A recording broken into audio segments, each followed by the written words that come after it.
जय हिंद। मैं शमशाद आलम। All India मजलिस तहादुल मुस्लिमीन के सुप्रीमो बैरिस्टर असदुद्दीन अवैसी साहब का 2 दिवसीय सीमांचल का दौरा है।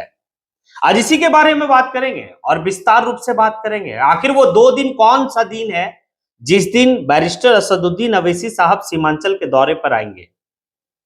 दरअसल बात यह है कि भाई बिहार विधानसभा चुनाव का नतीजा आता है और उस नतीजा में ऑल इंडिया मजलिस तहादुल मुस्लिमीन का परफॉर्मेंस और नतीजा काफी बेहतर रहा। यानी कि ऑल इंडिया मजलिस तहादुल मुस्लिमीन 5 सीट जो है कि भाई जीती। इसी को लेकर बैरिस्टर असदुद्दीन अवैसी साहब सीमांचल के लोगों को शुक्रिया अदा करने के लिए 2 दिवसीय दौरे पे आ रहे हैं। आज जो मैं बात करूंगा वो ये करूंगा कि भाई वो कौन सी तारीख को आ रहे हैं और कहां कहां उनकी जो है कि भाई सभा होगी, कहां उनका जो है कि काफिला रहेगा, किस दिन वो जो है कि कहां रुकेंगे, कहां वो जो है कि भाई लंच करेंगे। ये सारी बात जो इस वीडियो में करेंगे। आप लोग वीडियो में अंत तक बने रहिए। चलिए चलते और सारी बात को समझते हैं। भाई 2 दिवसीय दौरा जो है वो 21 नवंबर और 22 नवंबर को है। पहले हम लोग इस बात को समझेंगे कि 21 नवंबर का जो डे आने की डे 1 है, उस दिन जो है कि कहां से उनकी जो है कि भाई काफिला स्टार्ट होगी और कहां कहां उनका स्टे होगा और वो नाइट स्टे कहां करेंगे। तो यहां पर यह बताया जा रहा है कि 21 नवंबर 2025 को भाई बागडोगरा एयरपोर्ट पे भाई 10:30 बजे ऑल इंडिया मजलिस तहादुल मुस्लिमीन के सुप्रीमो बैरिस्टर असदुद्दीन अवैसी साहब का आगमन और वहां से काफिला स्टार्ट होता है। यानी कि एयरपोर्ट से स्टार्ट होता है 10:30 बजे। फिर ये काफिला चलता है और चलने के बाद बलरामपुर पहुंचता है। बलरामपुर आया तो भाई थोड़ा सा तो जिक्र करेंगे ही, क्योंकि आदिल हसन साहब का रिजल्ट, आदिल हसन साहब का जिस तरीके से वहां चुनाव लड़े, हालांकि वो चुनाव हार गए, लेकिन एक बात तो है, जीता हुआ कैंडिडेट से ज्यादा चर्चा जो है भाई आदिल हसन का रहा। तो वहां बैरिस्टर असदुद्दीन अवैसी साहब भाई कैसे नहीं रुकेंगे, कैसे सभा नहीं करेंगे। तो वहां पर वो जुम्मा का नमाज भी पढ़ेंगे, भाई सभा भी करेंगे और लंच भी करेंगे आदिल हसन साहब के साथ। आने की बलरामपुर में जो है कि कल उनकी जो है कि भाई जुम्मे की नमाज अदा करेंगे 21 नवंबर को। यानी कि वो दिन जो रहेगा वो शुक्रवार यानी कि जुम्मा का दिन है। उसके बाद वहां से वो चलेंगे और चलने के बाद पहुंचेंगे बायसी और बायसी पहुंचेंगे और वहां पर जो है कि आधे घंटा का एक मीटिंग होने वाला, उनकी सभा होने वाली है। आखिर बायसी में जो एमएलए यानी कि जो चुनाव जीते हैं वो गुलाम सरवर साहब जीते हैं। गुलाम सरवर साहब अच्छे आने के खास है वोट से जो जीते हैं। उसके बाद वहां से बायसी से चलेंगे आमोर। अब आमोर आया है तो भाई जिक्र तो होगी ना, क्यों नहीं होगी भाई। जिक्र इसलिए होगी क्योंकि आमोर अख्तरुल इमान साहब, वही अख्तरुल इमान साहब जो पार्टी को अगले 5 साल यानी कि 2020 से लेकर 2025 तक पार्टी को संभाल कर पार्टी को एक डोर में बांध कर रखे। हालांकि क्या नहीं हुआ 2020 में भी 5 यानी कि विधायक जीते थे, लेकिन 4 विधायक गद्दारी करके भाग गए। लेकिन पार्टी का बागडोर पकड़कर रखे जिसका नाम था रियासती सदर भाई अख्तरुल इमान साहब। अख्तरुल इमान साहब के पास जो है उनके जहां से वो आने के जीते हैं आमोर से, वो वहां आने की है। उसके बाद वहां से चलेंगे और चलने के बाद किशनगंज पहुंचेंगे और किशनगंज में जो है कि इनका रात्रि विश्राम होगा, आने के नाइट स्टे होगा। और किशनगंज विधानसभा से जो कैंडिडेट चुनाव लड़े थे वो शम्स आगाज साहब लड़े थे, 50,000 प्लस वोट लाए थे। वहां वो रुकेंगे बैरिस्टर असदुद्दीन अवैसी साहब और उसके बाद जो है कि दफ्तरी पैलेस में उनका नाइट स्टे है। अब बात यहां पर समझिए कि डे 1 का ये जो है कि शेड्यूल है उनका। डे 1 का यानी कि एयरपोर्ट से बलरामपुर से बायसी से आमोर से जो है कि भाई किशनगंज और किशनगंज के जो है कि दफ्तरी पैलेस में जो है कि वो नाइट स्टे करेंगे। उसके बाद डे 2 यानी कि दूसरा दिन, डे 2 में हम लोग देखेंगे कि भाई 22 नवंबर यानी कि दिन शनिवार को, 22 नवंबर को दूसरा दिन जब उनकी भाई काफिला स्टार्ट होगा, जो शुक्रिया अदा करने के लिए, क्योंकि वो आए ही हैं सीमांचल की जनता का शुक्रिया अदा करने के लिए।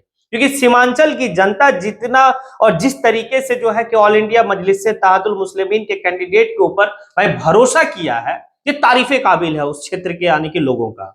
पूरे इंडिया को एक मैसेज दिया है कि भाई हम जो हैं अब दरी बिछाने वाले में से नहीं है, हम अपना हक मांगने वाले में से हैं। और ये बात जो है कि पूरे इंडिया के भाई एक समाज को सीख दिया है। और अगर इससे भी नहीं सीख होता है तो फिर अल्लाह मालिक है। डे 2 में चलेंगे। डे 2 में जो है कि दफ्तरी पैलेस से उनकी जो है कि भाई काफिला स्टार्ट होगा। उसके बाद जो है कि रहमत पाड़ा में ईदगाह मैदान में इनकी जो है कि भाई एक मीटिंग होगी। और वो मीटिंग जो है कि 10 बजे से लेकर 11 बजे तक चलेगी। 1 घंटे की मीटिंग होगी रहमत पाड़ा में, यानी कि डे 2 में। उसके बाद आपका जो है कि भाई जोकी हाट समझ में आ रहा है आपको? जोकी हाट को लेकर कितना जो है कि टसन रहा था। मौलाना साहब टिकट के दावेदार थे भाई, वो टिकट मांग रहे थे, लेकिन भाई अख्तुल ईमान साहब इस बात को जानते थे कि हमें एक ऐसा कैंडिडेट चाहिए जो सीट को निकालेगा। और वो भरोसा किसके ऊपर किए? वो भरोसा किए आने की मुखिया मुर्शिद आलम साहब के ऊपर। और मुखिया मुर्शिद आलम साहब जो है वो भाई सीट को निकाले और बेहतर तरीके से निकाले। और आज जो है कि भाई जोकी हाट के आवाम को भाई शुक्रिया अदा करेंगे।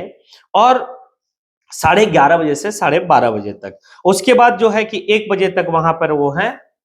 उसके बाद वहां से वो चलेंगे और बहादुरगंज पहुंचेंगे। बहादुरगंज तौसीफ आलम साहब जी, तौसीफ आलम साहब जो है वो मतलब वहां के विधायक है बहादुरगंज यानी कि विधानसभा का। बैरिस्टर असदुद्दीन अवैसी साहब 1 बजे वहां पहुंचेंगे और 1:30 बजे से लेकर मतलब 2:30 बजे तक उनकी जो है कि वहां पर सभा होगी। मतलब अभी क्या बोलते हैं उसको कि भाई कि सबको शुक्रिया अदा करेंगे। उसके बाद वहां से ठाकुरगंज होगा और ठाकुरगंज में एक शॉर्टली जो है कि स्टे होगा महज 15 मिनट का। और ठाकुरगंज की जनता को भी जो है कि वह वो मतलब अभिवादन करेंगे।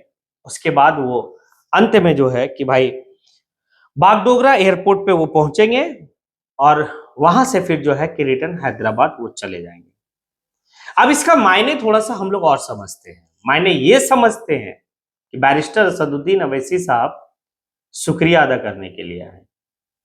और पिछले टाइम में ये देखा गया था कि जितने भी विधायक जीते हुए थे बैरिस्टर असदुद्दीन अवैसी साहब की पार्टी ऑल इंडिया मजलिस इत्तेहादुल मुस्लिमीन से यानी कि 2020 में, वो सभी लोगों को भाई हैदराबाद जो पार्टी का हेडक्वार्टर है वहां बुलाया गया था। लेकिन इस बार जो है कि बैरिस्टर असदुद्दीन अवैसी साहब बाखूबी इस बात को समझे और काफी मतलब गहराई से इस बात को जो है कि वो अध्ययन किए। और करने के बाद वो सोचे कि इनको तो बुलाया जाएगा हेडक्वार्टर बाद में, लेकिन पहले मैं जाता हूं और मैं उन सीमांचल क्षेत्र के आवाम से रूबरू होऊंगा। और भाई उन्होंने फिक्स कर दिया कि हमारा 2 दिन का 2 दिवसीय दौरा है। उस 2 दिवसीय दौरा में हम फलाने जगह पर जो है कि फलाने विधानसभा में हमारी सभाएं होगी, हम लोगों से मिलेंगे और मिलने के बाद शुक्रिया अदा करेंगे। और करना भी चाहिए, क्योंकि इस बार के जो विधायक जीते हुए हैं वो भागने वाले में से नहीं है। इस बार के विधायक जो जीते हैं वो लड़ने वाले में से है जी। कोचाधामन के विधायक यानी कि सरवर आलम साहब जो है कि अभी हाल ही के दिनों में किस तरीके से उनका जो है कि रुख देखा गया है। वो एक बात क्या बोले कि जैसे मैं ओथ लेकर आऊंगा यानी कि शपथ लेकर मैं आऊंगा विधानसभा से, उसके बाद हमारी जो बैठक होगी हमारे विधानसभा के भाई अधिकारियों के साथ, और जो करप्ट अधिकारी हैं अपने आप में सुधार ले लीजिए, अपने आप को सुधार लीजिए, वरना हमें सुधारना आता है। इसीलिए मैं कह रहा हूं कि इस बार के जो विधायक हैं वो सब दमदार विधायक हैं, यानी कि सब जो है कि भाई वाकई में एक सेनापति, एक उम्दा सेनापति, एक बेहतर सेनापति, एक ताकतवर सेनापति के सेना है। यानी कि ताकतवर सेनापति कौन? बैरिस्टर असदुद्दीन अवैसी साहब, क्योंकि दहाड़ने वाला वो सेनापति, लड़ने वाला सेनापति है। और उसी सेनापति का सेना, ये 5 सेना जो है कि भाई सब जो है कि अपने आप में वो काबिलियत रखता है कि सदन के पटल पे अपने विधानसभा का मुद्दा बेबाक तरीके से सरकार के सामने रखेगा और सरकार के आंख में आंख डालकर जो है कि अपने विधानसभा क्षेत्र का जो है कि भाई काम को लाएगा। तो ये बात तो है।